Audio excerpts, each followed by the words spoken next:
No, we didn't have to go back there. Yo, yo, yo, yo, yo, yo, yo. Guess who's in the building? It's the first of the month, the first of the year. Oh, oh, oh. It's your boy. We just gonna jump right into it, man. Right Cause into it. yo, we Let's got do it. we gonna have a conversation, man, with some people who I like to have a conversation with, man. Very thoughtful people, man. Content going up with y'all faces on it. It's your boy Kim Cheese in the building. What's Give him a up? round of applause.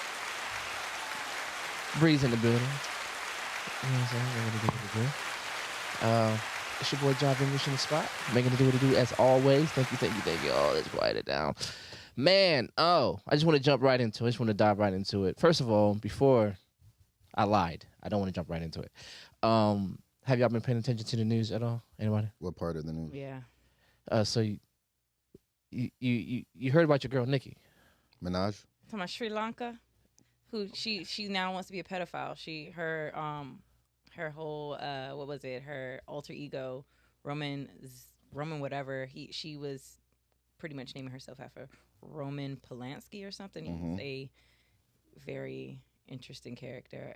He's an American director who in the 70s fled to like Switzerland to avoid being prosecuted for Yeah. paying a 13-year-old's mother so he could have sex with her or something like that. Yeah. But you're talking about MAGA, right? You're talking about Nikki with Erica Kirk and Ain't that whole lady shebang husband bang. died like 2 or 3 weeks ago? Months ago, Yeah, but for months sure. ago. Yeah. He had a really bad overbite. Them gums were huge. Yeah, he had some crazy gums. Who? Charlie Kirk. Charlie Kirk? Look at that nigga smile. Look at it. It looked like, okay, who is that? When SpongeBob like gets ran over and all you see is like the inner part of his lips and stuff, and all you see is the gums and the eyes. That's what he looked like. Yeah. What he looked like. I never paid attention. Mm. Every He's time I saw very him, scary. That was the man mommy always told you don't walk to. Like if you are lost, you do not go to that man. Damn. That's the tough. yeah, no, that's the scary white man. That's the boogeyman. So that's Like Chester the child molester to y'all. Yes. That's him. that's what that face Well, looks like. I Yeah. ain't necessarily say that. I think Charlie Kirk is Charlie Kirk. You know, I don't know. Yeah, no, but his face. He It's looks like a menace. not really my cup of tea, the guy. Yeah, I no, mean, I don't know just too much just about just him. He just looks scary. I feel that. I mean, just listening to the things he has to say, like you know, he was your average grifter for the time. Arguing with college kids who were more passionate about what they felt than they may have been able to hold the conversation around it, and then coming out looking like he did what the college kids what like Fresh and Fit does to like video vixen type chicks. You know what I'm saying? You get these girls on there, all they know is sort of like the little catchphrases of the day, and then you've done like 20 minutes worth of research up under that, and then just makes them, it just shakes the stupid, earth up yeah, under them. I You get look it. like the man, and then they look like they can't hold a conversation straight. And you've really offered nothing to anything. Does that make sense? It does. So I just think that's, but that's the world we live in right now. Which brings me to the point, segues kind of nicely. Do y'all think the internet is real? Like I hear that a lot, that the internet is not Beyonce's real. internet is real. Beyonce's internet. Beyonce, that cowgirl, has been running this internet for a while. But yeah, no, I mean, I feel like it is a place because I was there when it started, like when this whole thing bubbled up. Like it's really interesting to be in that space. Like I remember doing dial up and like actually getting on the internet. So yes, the internet is a place. Where it is now, I mean, like, it is insane. but I mean, like social media in and of social- itself. yeah, social yeah. media in and of itself. When you say real, like Stuff like- tangible, or no, we like saying? like bots. Like the fact that most of the interactions you might have on the internet are with people who aren't real. It's Oh. algorithmic. It's Yeah, so in a sense of that, I mean, that's a part of it. yeah. For That's sure. definitely a part of it. Yeah. yeah, if we were gonna talk about it in that sense, then Hasn't it always been a part of it though? yeah. Just more now than ever. Now people are just finding out that anybody can buy those views or whatever like that to kind of like. I feel like with that is a marketing tool to expand who you are if you do it right, But everybody doesn't deserve a platform, and unfortunately, those who stay consistent, that's how they they build that platform because there are ignorant people out there who, follow along with certain things, and not ignorant like in a bad way, but ignorant because they just weren't aware of what was going on, or the things that you may have had going on in your life. So it's just like one of those things of like, yes, it's real because obviously, but no, it's not a real fucking place because a lot of times people, it's a facade that you have on the internet. You have to perform, and I think ultimately when people start to perform, it it fucks up a lot of things. It doesn't. It's not authentic. It's not something that I want to digest because it's. I could see that on the internet anytime with something different, with something real. So I guess no, the social media internet is not a real place. It's an imagine. It's a it's your imagination on acid, and a lot of things that you like, that's not gonna happen, and it happens. It's just like, what in the world? It's like reconditioning. I think that I like that people are questioning if the internet is real because maybe there was just too much belief in the things that they saw on the internet. Mm-hmm. Maybe especially like with AI and the ability to like generate real life, pictures and videos. We should be encouraged to go out and actually build real community Mm-hmm. and not just be, Touch grass. yeah, like touch grass, like Yeah, and I hear that. So I hear stuff like that all the time. I mean, here's what the funny part about that is. We say touch grass or we say stuff like that. We don't say that when the internet or social media is gratifying us or it's, ingratiating itself on us. Somebody gets on the internet and says, "Oh my God, you're so great, you're so this, that, and other." You don't go, "Hey man, go touch some grass. Get out of my face." yeah. When the internet is when the social media is gratifying us, when I it's feel like validating us. bombarding, yes. Say what now? If it's bombarding, if you're doing something on the internet and they're, oh, I love that, I love that, I love that, and you're seeing that back to back, I do feel like that would be overwhelming. Do you think? I don't think the average user. I mean, especially for what social media is used for, it's definitely to the point that you guys said. It's a validation tool.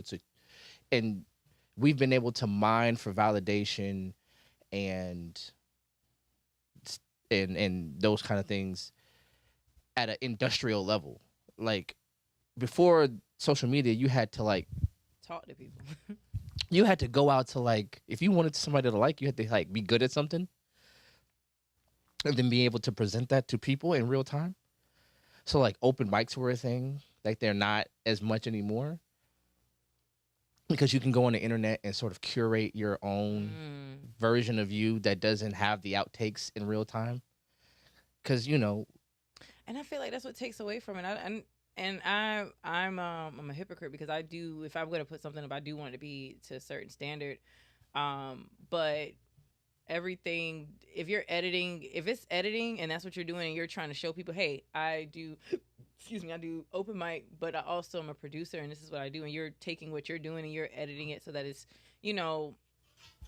for a customer, I get that. And I think that's how social media should be. Yeah, my phone, man. I love that ringtone. I'm sorry, but go ahead. I feel like, people should do that, but I think people get lost in the sauce of that. Like you realize like, oh shit, I can do this once. I did it twice. This is my spiel. This is where I'm going with it. And I think a lot of times people get lost in the character of who they put up on social media that they forget like, oh shit, I got to go to Kroger. I think that's what gives people the social anxiety because the person that you created in social media, I call them paper mache personalities. And what they are paper mache is really pretty. If you really know what you're doing, you can shape it, form it, get the wiring up underneath it to really turn something into. But it can't go outside because if the weather is inclement, it's falling down. Mm-hmm. It's melting almost. So we created these paper mache personalities that can't survive outside. So now everybody has anxiety around taking that very fragile persona and then putting it in the real world. So there's no, you know what I'm saying? So iron sharpens iron, but iron doesn't sharpen paper mache. Like it's going right through it. Yeah. You know what I'm saying? So my personality and your personality in real time, we would make each other better. You know what I'm saying? If we understand how to touch grass. If I know how to go outside, I know how. And by touch grass, I mean I've had a scraped knee before. I've been a little bit too far away from the house to cry home. You just gotta like, that joint hurt, and walk it off. And maybe by the time you get home, you don't even mention it because it's just what happens when you go outside. But these people don't have. People are able to run to the internet like they run to their parents, and every moment you could check in for your validation. Because a lot of times when babies cry, they're crying for the validation of attention. Like, you here? I'm like, yeah, I'm here. I got you. Then they calm down because they don't. In that moment of acute pain, abandonment is also mixed in there. But now we have the internet where so many people can mine for validation.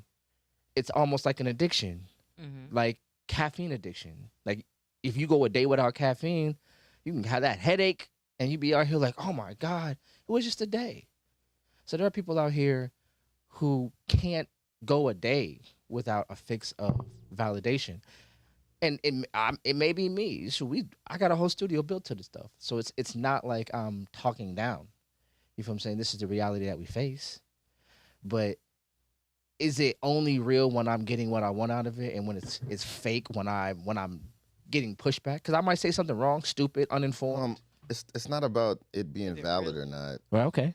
It's really more about like, not just depending on your internet community. Actually, like going out and seeing people and picking up on just the psychic connection of being in a room with people. Like that's real.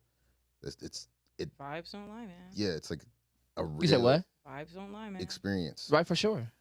Try having a party over the internet. You can do it. You can do it. Have those same people in the building. It'll be better. That's all I'm saying. I'm not saying that some things aren't better with the internet. I mean, for one, you're never gonna have 30,000 of your fans all at once. For most artists, right? Except on the internet.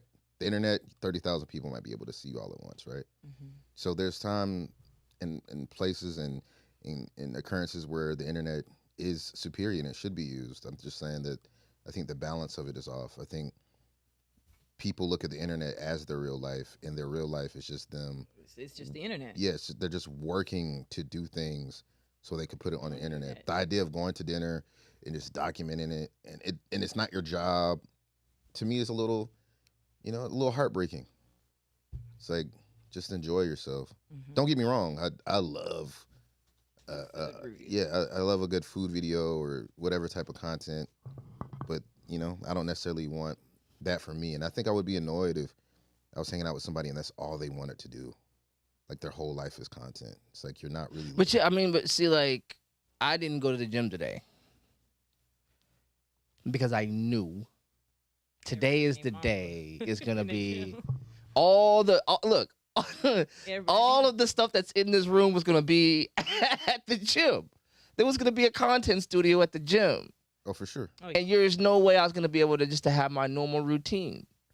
Yeah. You're gonna be walking around people who are there are people who go to the gym, with the muscle shirt on, and they already won. You already won the gym, bro. You don't need to be in here. This is for regular people workout. You need to go to like Venice Beach when they go outside in the sand and they do stuff real performative, plank push-ups and plank pull-ups and all that other cool stuff that they do. But you in Planet Fitness with like single moms and dudes that work in warehouses who just trying to not blow out their lower back, and you in here, ladies in there with the seam up the booty, you know what I'm talking about? Yeah. To make the booty stand out. Yeah. And then every exercise you're gonna do is gonna be about booty centric. For sure. Or every arm for the dude is arms. Bro, I work out arms. You cannot work out arms for 3 hours straight and do any other thing that you're gonna do in the day. Yeah, maybe not effectively. So it's like, but because social media is so real, like you said, like they can't imagine a moment of their life that might be attractive not being consumable to an audience. It's performative. It's the idea of it's the idea of content creation. It's people calling themselves content creators. And I get that it's a cool thing to do, but you're literally, and most of the time, you're making content. And yes, it belongs to you, but it's also being hosted by this big mega corporation. You are a cog in a machine creating content before the internet, before the 2000s. What if you heard somebody being like, yeah, man, I'm making content? What the fuck type job do you think they had? Like, what do you think? I don't even know if that was a term we used for it. Like, I don't, Because Content? it's such like a blank canvas of a word. right, It could be right. anything. Content can be anything. It sounds like, bro, you're just making stuff. You're just making cubes. You're just making. And it's a little like, disconnected from, not directly. I'm not saying that content creators aren't making art and they aren't making cool stuff. Absolutely they are. I mean, there are definitely talented people out here who do like Yeah. make skits and make really, really thoughtful, even quirky, quick Yeah, stuff that's dope. And that's what I enjoy about the internet. Like, but those who act like you said, their life is to support their personality on the internet. Those people, you could kind of see those people as well. And when you meet them, it's really sad because they don't have anything going for them but that. By the way, we're back on TikTok, man. I see the TikTok going up, man. I just want to say thank y'all for showing us love, man. Please like, share, subscribe, do all the dope stuff that kids do these days, like that. Go ahead. 6, 7. That's what kids do. Yeah, so my daughter does that.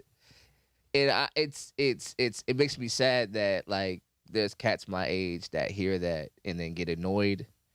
Like, but we were the D's nuts generation, bro. You can't get mad at 6, 7, bro.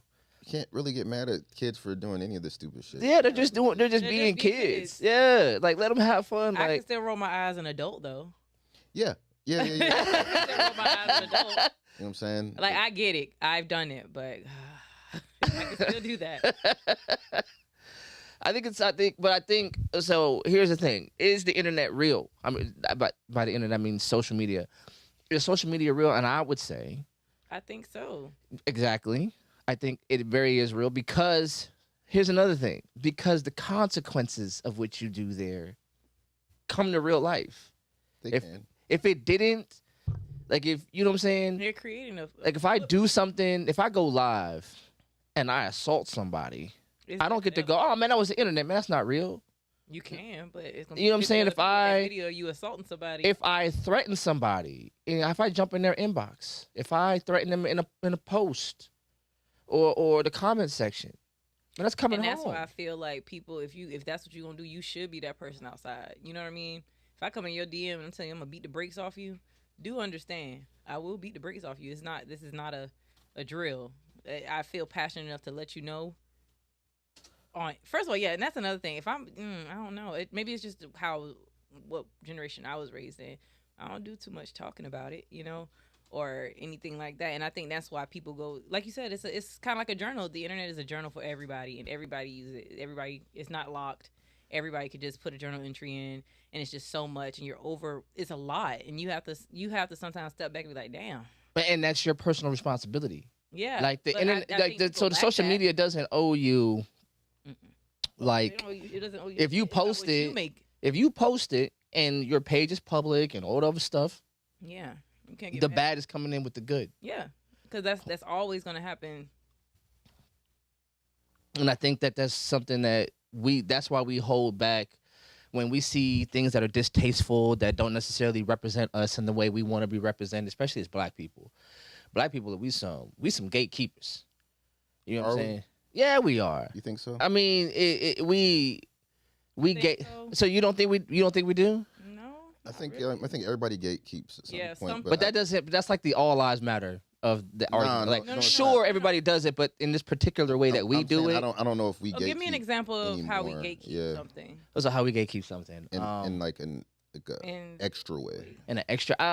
Sure. So, especially in the climate that exists now, I pay attention to a lot of socio-economic, socio-political stuff. Mm-hmm. So I see a lot of gatekeeping around blackness, around American blackness. You know, you got the, it's always it's always under scrutiny. But wait. You talking about like American blackness, foundational Black Americans, the Yeah. whole like definitely the pushback against our brothers and sisters, multiracial brothers and sisters who may the other parent may be another ethnicity, race, or whatever. Yeah, we're definitely the first generation Yeah. of black people in a long time where the one drop rule isn't like unanimously. You're black. Yeah. So, but it does. But it's funny. It kind of works the opposite way because we treat the mixed brothers and sisters like they're that other thing now. So we are participating in the othering. Well, hold on. I think at one point it was important for us all to bundle together, and it still is important for us to have a sense of that unity. But I think what's happening is a little overplaying of the conversations that have been needed to have already happened. Colorism, the idea of like model minority groups also being black people, like Africans coming here, and like sometimes they like to differentiate themselves from Black Americans. But still, where? Yeah, yeah.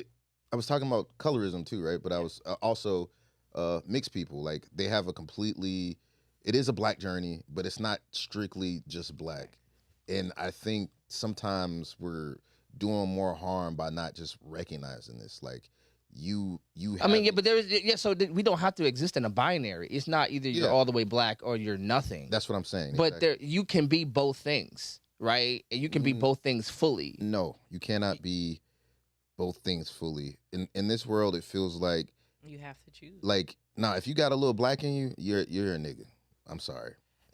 But like you being black and white, you don't just get to be a white person. You can live and exist in those spaces, but unless you're like the most white passing white person, you're still a nigga around them. They still gonna treat that gets to the conversation again around social media, because the consequence of your blackness comes home, right? So yeah, your mama may be white, your daddy may be white, white or whatever. But that other one, whatever they are, you become that thing now. To them. So then now Who's them? Two white people. Okay, two white people. To white people, you're that thing. So when you're white and Mexican, you're Mexican. For sure. When you're white and, not Scandinavian. When you're white and African, you're African. Yeah, and we need to have a conversation about how that kind of positions whiteness as the normal. White people, at least in the way, living in America, they're like vanilla, like the flavor. Yeah. It's like salt. Like it's just like the thing that's kind of like the base ingredient. Yes. Yeah, for sure. Like, and that in itself is a problem. Yeah, because but we accept it that way. No. Yeah, because it's if you don't challenge it, if you don't live your life in challenge of that thing, your passiveness about it is the acceptance.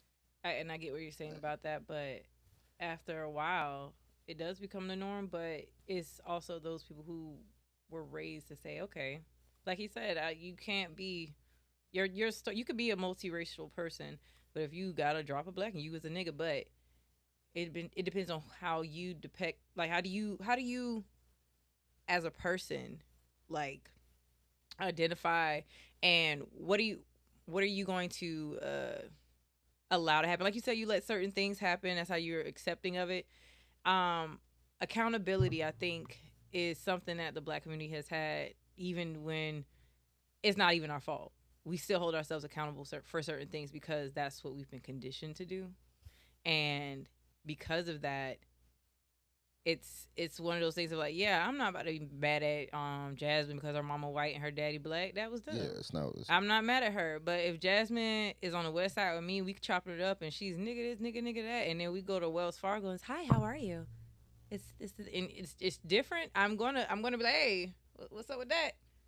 What's going on with that? Yeah, stepping into the territory of performative blackness. Yes. Which, by the way, is not just done by lighter skin or mixed people. There's a lot of really dark toned people who are performative black. Yes. They are a caricature of blackness that they grew up watching, and they feel it's acceptable for other people. Yeah. Yeah, I mean, so then that gets into the conversation around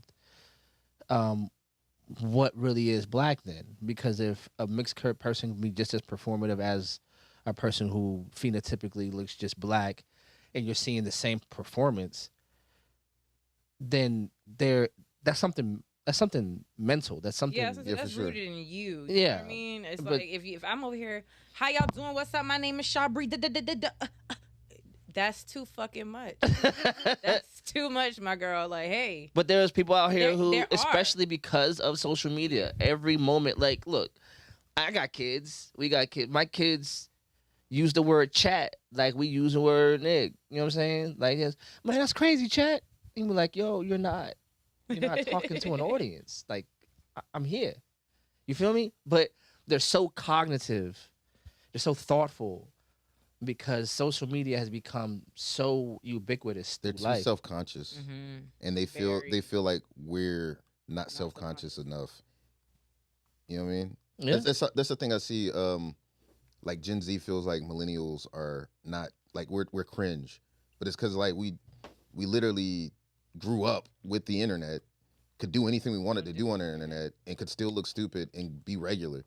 Like and for their generation, at least right now, it's like their whole life is on the internet. It's being documented. You have to be cool. You have to be cool. They can't have wrong opinions. They can't. They don't like. I'm not going to say they don't, because and it's not just Gen Z. It's millennials. It's a lot of people. It's everybody who subscribes to what the social media is. Yeah. Yeah. You can't be wrong. Everything is a gotcha moment. Everything. If you say something wrong right now, and I know. Yeah. Everything's self-righteous. It's too much. Yeah. It's a lack of It's I don't know. It's like the same things that comedians talk about. A lot of comedians feel like, you know, like there's, I won't say a war on comedy, but just the idea like you can't just say whatever you want without people being upset about it. Like, well, there are people who are micromanaging for sure. Go ahead.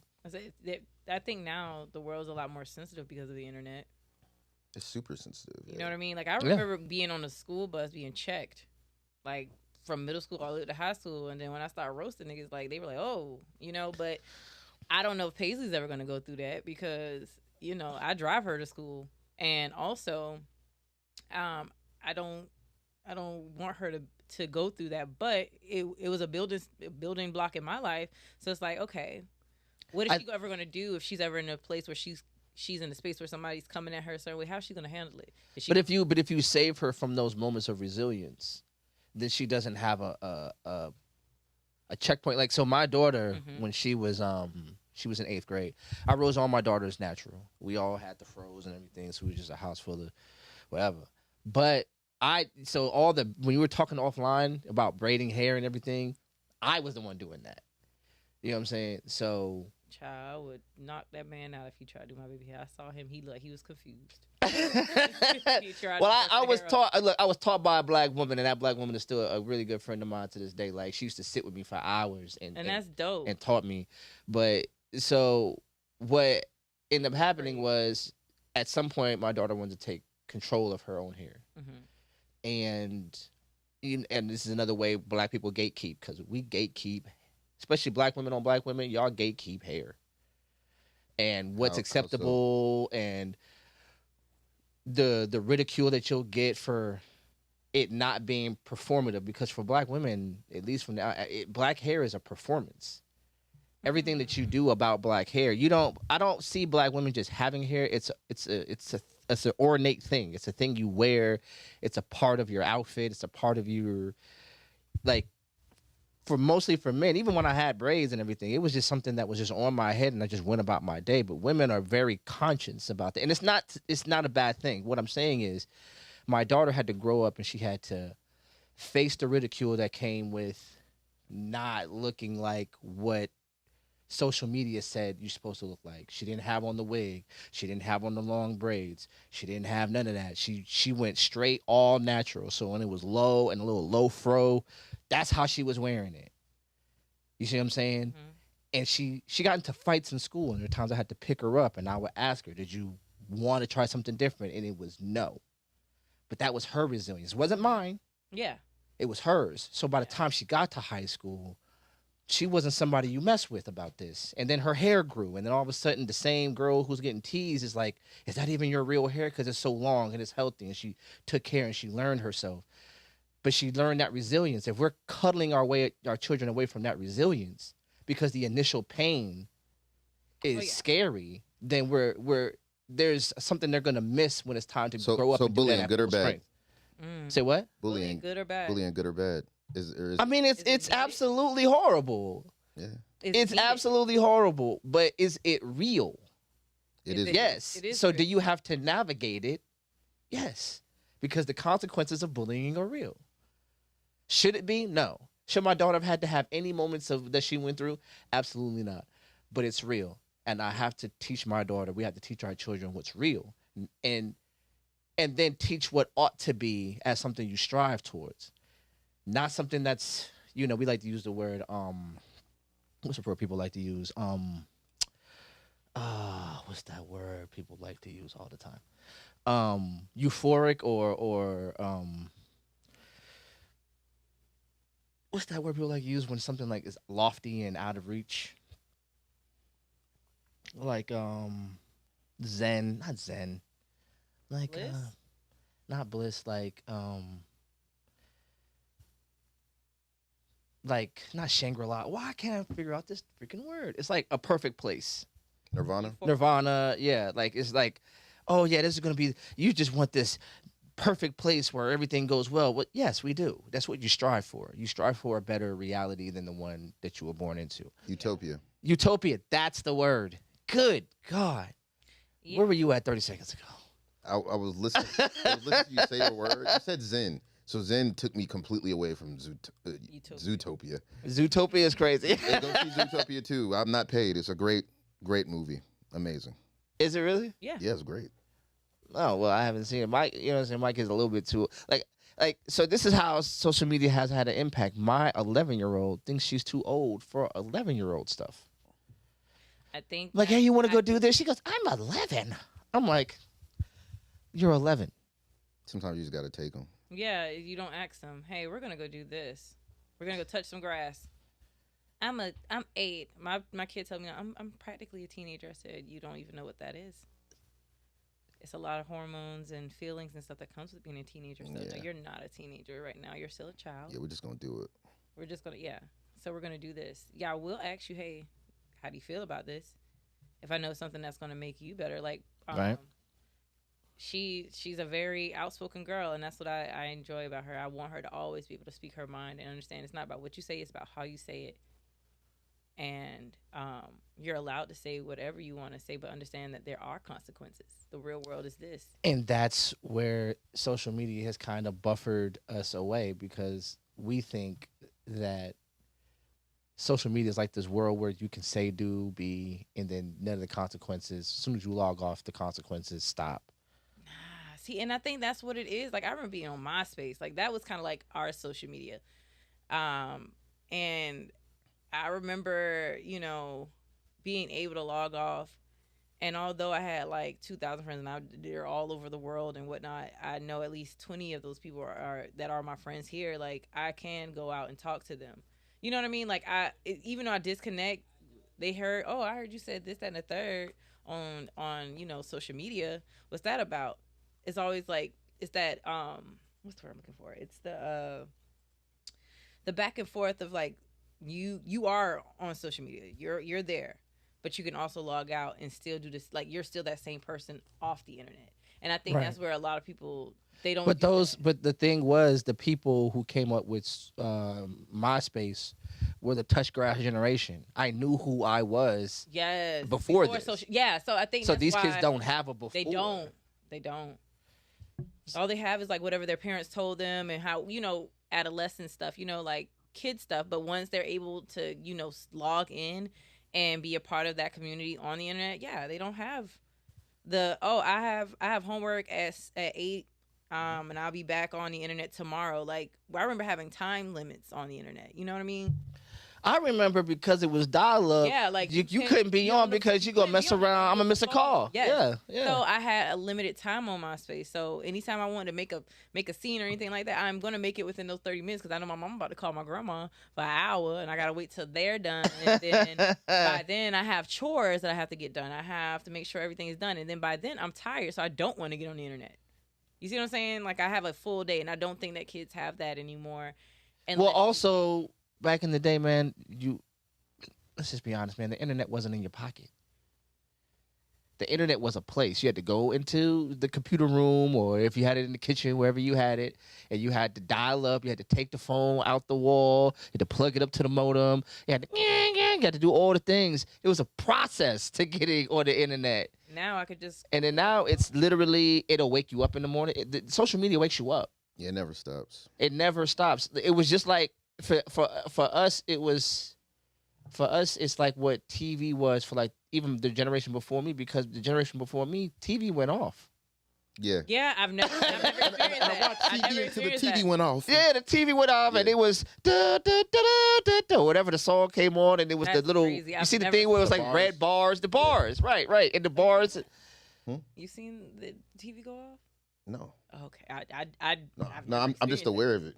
Yeah, That's what I'm saying. I'm aware of. Like I remember, like because What time did it stop?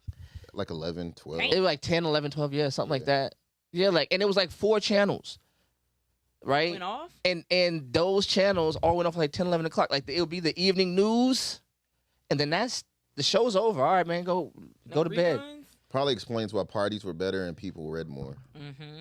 Yeah, Yeah. Because- Shit to do. Maybe we should start doing that. Maybe we need to cut the internet off at a certain time. Look, this might Yeah. sound fucked up because so much of our money and things is tied up into the internet. But if there's just a way for the internet to be disconnected for a day, a week, The world will go up in flames. it wouldn't go up in flames. It would not go up in flames. You'd have it definitely be Chaotic. Tough. Chaotic. It'd be tough for some people. I'm sorry. It'd be really tough for some people, and we realize how sick some people really were. Like deeply, just this is their whole world. Yeah. It shouldn't be that It at the fuck shouldn't. all. Like it, as far as money and things go, it's wonderful because it's instant. Mhm. But like your social life and those type of things, I think it's cool for that too, especially if you're building a brand. And that's another thing. I think this whole content creation thing has made it so Everybody thinks everyone's they're a building brand. a brand. It's just like Yeah, and that yes, like, please not, go not, ahead. Not everybody needs to own a business type thing. Right. Like I saw Joel Santana saying that people don't necessarily need to read. Like he shouldn't have a platform. He shouldn't be able to say words. To No, I people. mean that's not fair. You know what I'm saying? I think what he was trying to say wasn't what he said, which is people don't necessarily. What he said was people don't need to know how to read. In that maybe in the beginning of high school they should learn business and things. And to that I would say You are apologizing. No, he said what he said, and then he doubled down on what he said by saying you could have an app read the book to you. He was saying you don't need to learn how to read. Like he was saying, read, but you still need to know how to read. Like and you need to learn to read at not at the fundamental like recognized letters. You need to understand the complex ideas that happen after middle school. Like once you get into high school collegiate reading and you start to understand the forms of literature, the forms of writing, what is informational, what is persuasive, what is just entertainment, what is nonfiction versus fiction. Like these kids don't know that, which is why you can get on the internet, read a whole satire, somebody read a whole satire piece, don't understand that it's satire, and then make a whole think thing about piece it, yes. about satire.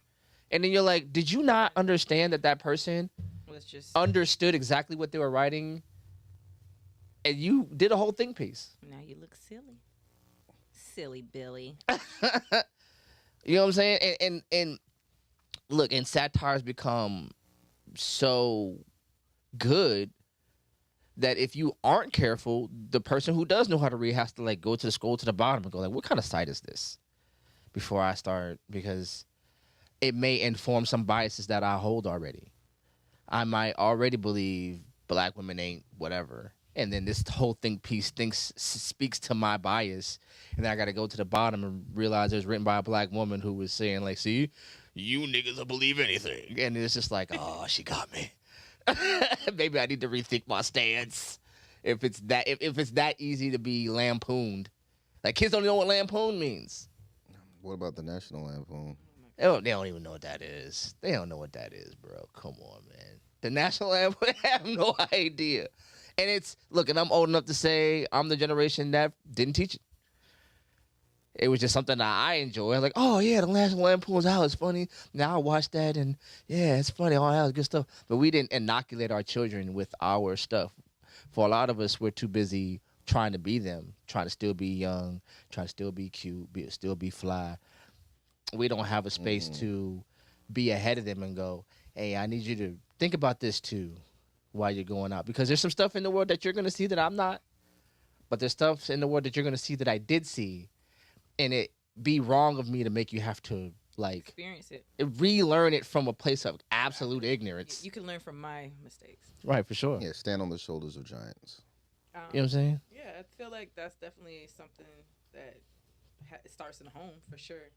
I have not let Paisley see The Color Purple yet because I just don't think that's something she should be watching. I watched it at 8, and I was like, "What the fuck am I watching?" You know, I didn't understand it until I was older. I was like, "Oh shit, this holds a lot of weight." But I think, And okay, and with that, I think as parents we should, use our discretion to guide those kids, because we can't live their lives for them. My mom's favorite thing to tell me, like when I was a teenager and I was, like, I want to do this, but what do you think about that? She's like, well, I can't worry about your coochie and mine. So what she's saying is, you can't worry about me and what I think. What do you want to do? wait. That's what she was always telling me. She would be like, Wait. I just need you to say, wait, just one more time. my mom used to always tell me, like when I became a teenager and I was worried about a boy or the opinion of people, and I was like, well, what if I do this and do that? What do you think, Mom? And she's like, hey, I can't worry about your coochie and mine. You got to worry about your own. I think you need to do what feels good for you. Yo, my man. That's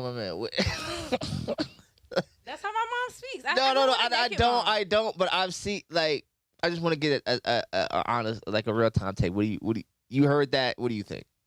I think it makes sense. The wordplay to me is like It phenomenal. No, you've never heard a nigga be like, shit, I can't hold your dick while you pee. I can't fuck the bitch for you. I can't.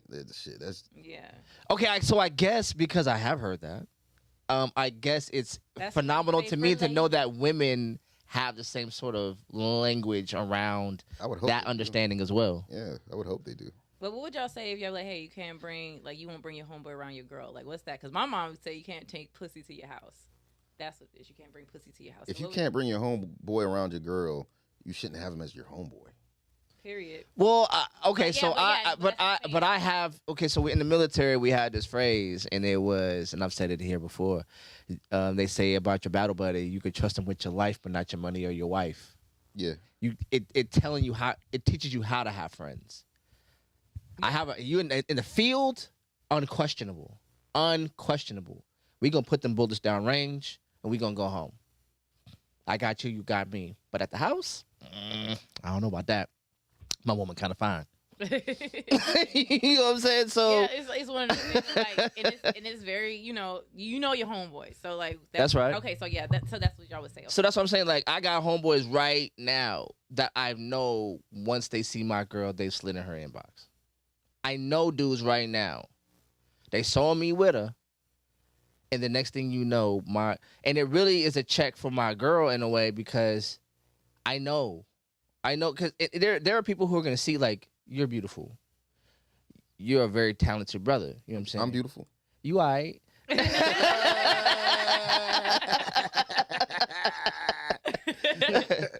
beautiful, baby. Misogyny works. So that's her job. You see what I'm saying? She looked at you and said, baby, you beautiful. That's not my job. That's my alarm. That's it? Yeah, I got to skeet, bro.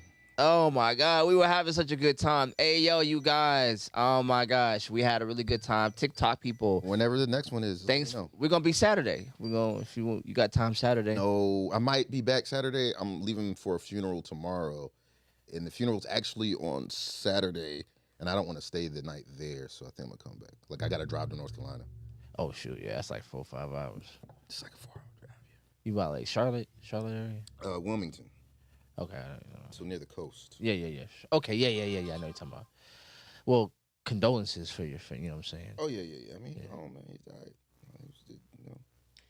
All that. Bruh, did you just send me so...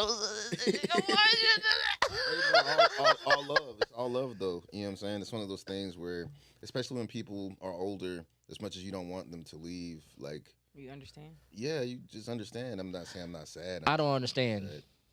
You don't? No. I think I'm very... Okay, I won't say I'm very... We have shelf lives, dude. Yeah, it's that.